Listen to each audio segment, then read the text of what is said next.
Kisaka eny amikanjana nosy zato kosa indretsika anatin'ity fanadidina ity izay azo lazaina fa tena mahazo vahana tanteraka ity ikianja ity eo amin'izay fitazana ny tanora eo amin'ny taranja baolina lavalava izay ny fikambanana maro vahoaka moa no tompomarika amin'izany faninanana izany. Mitoy ihany ny lalao taranja baolina lavalava izay tanterahana eto amin'ny kianjana nosy zato izay efa tena mahazo vahana tanteraka amin'izao fotoana izao. Zareo avy eo amin'ny fikambanana maro vahoaka mitaiza ny tanora ety amin'ity faritra ity no tena tompomarika amin'ny fikarakarana lalao toy izao ka afedina omby mifandray no nitanterahana tamin'ity farany herinandro ity. Satrana tanjona satria match nantonay teto dia match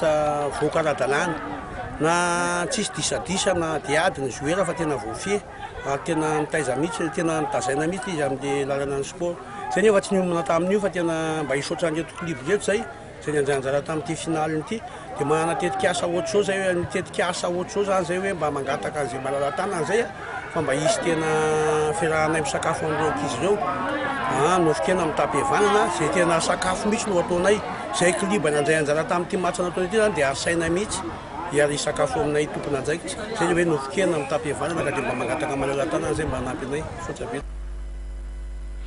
Ankoatr'izay dia ampifalifaly sy anome toana ho an'ireo mpandray anjara rehetra nandritra ity ifaninanana ity ny fikambanana maro vahoaka izay mikarakara izao hetsika izao.